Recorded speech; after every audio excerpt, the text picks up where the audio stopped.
Good morning. This is Mervin Hanley of THG Network, and we are programming for Friday, 27th September. We're here Monday to Friday with news and commentary focusing on the islands and the diaspora. So today, I encourage you to subscribe to our YouTube channel if you have not done so already, so that you are always well informed on what's happening around you. Viewers and listeners, today we will focus on commentary. And I am sure many of you have heard about the chaos that has taken over the United Progressive Party of Antigua and Barbuda, that's the UPP, the main opposition party. You know, it is really sad to watch a party that was almost at the cusp of victory to lose favor, not just with diehard supporters, but with diehard executive members of the party. You know, one of the fundamental principles of freedom and working democracies around the world has been the idea of a strong opposition to elected governments. This is not merely a wish or hope, but a necessity required to ensure active participation of citizenry, checks and balances to governance, ensuring that there is accountability with respect to the people's business, and also to provide an accepted voice for those who hold differing views from those elected. Citizenry confidence in governance and how the country is running is often dependent on the strength of the opposition, especially those that support the said opposition. They want to know that their party or someone is actively representing the ideals and the thoughts and hopes and even disappointments in what is currently being offered. Opposition is not for a season, nor is it a tool for being disagreeable and miserable without merit. We ought not to oppose just because we can, but rather having listened to the constituents.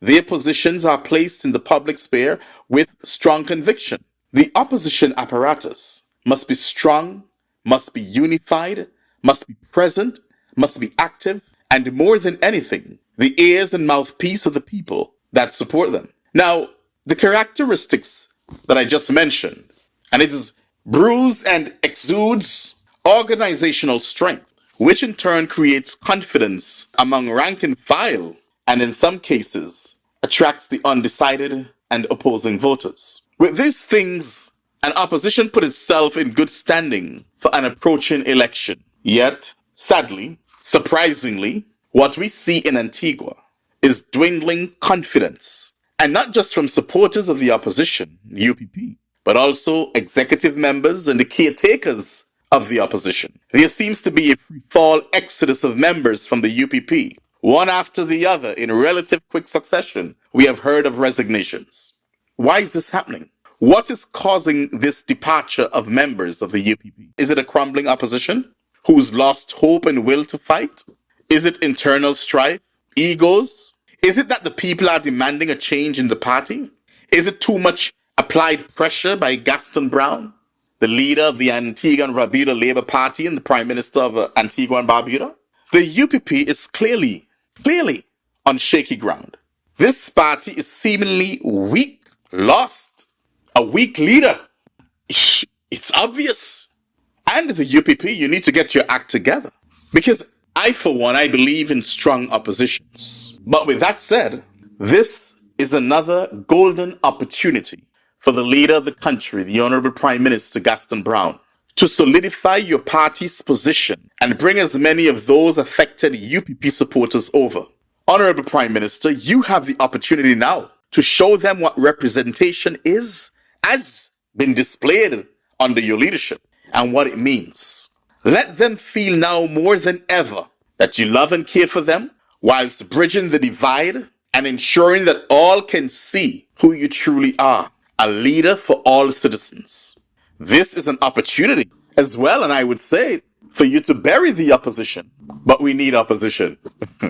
And on the other hand, if the people are saying that they don't need UPP, maybe it's time to have that demolished and make way for real opposition for the Antiguan and Barbudan people. Representation that is truly fitting of the name of opposition and does the work required, provide the voice necessary so as to ensure the country remains a buoyant and fully fledged working democracy. But what we are witnessing now, that's not it. Strong leadership, bold leadership, steady leadership, respected leadership, And that is what is lacking right now on the opposition side. Well, what's left of the opposition. So we'll continue to follow what's happening in Antigua and Barbuda as it relates to the United Progressive Party. But I believe this is what the end of, we're getting close to the end of September. But I believe in sometime in October, and I will predict here today that the people of Antigua and Barbuda, they may see a change of leadership in the UPP. Because it simply cannot continue like this. The UPP has become the laughing stock, not just of Antigua and Barbuda. And when I say this, mind you, I'm not speaking about the supporters. Let me make that clear. But the hierarchy, the leadership, you have become the laughing stock, not just in Antigua and Barbuda, but throughout the region. Throughout the region, I speak to media colleagues every day. I speak to politicians, leaders, prime ministers, premiers all across the Caribbean almost every day. And they are astonished. They are stunned in what's happening there in Antigua. And that's how I end my commentary for today. On Monday morning, God's willing, we'll be back here on THG Network for the news. That's at 6 o'clock Atlantic Standard Time. Or you can just browse through, come through at any time throughout the day for THG News Today right here on THG Network. Until then, have yourselves a blessed weekend. And remember, before you log out or log off, please subscribe to our YouTube channel. I am Mervin Hanley. God bless you, everyone.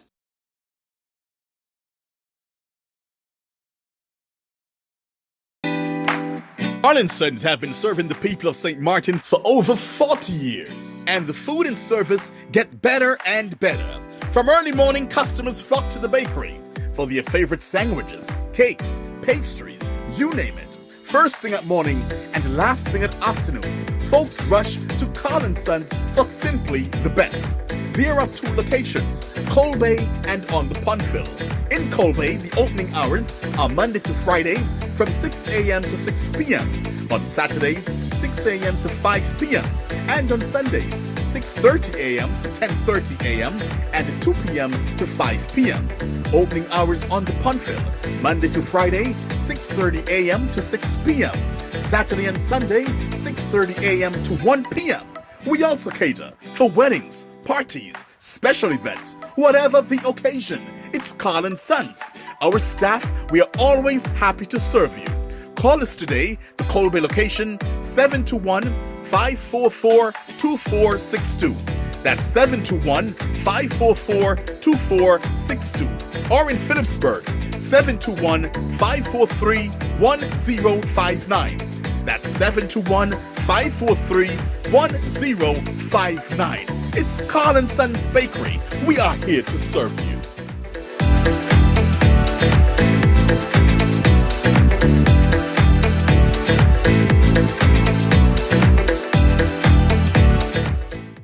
Nevis, satisfy your sweet tooth at Feaser's, the cozy spot in Charlestown, known for its mouth-watering ice cream and dal parade.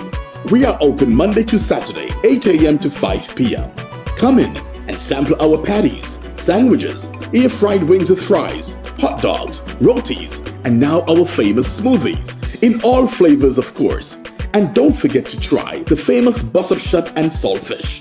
It's Feaser's, located at the entrance to the Cotton Jewelry Mall in Charlestown, Nevis. They're also available by phone, so place your order by calling 1-869-665-2458. Don't ask about the rest, just try the best.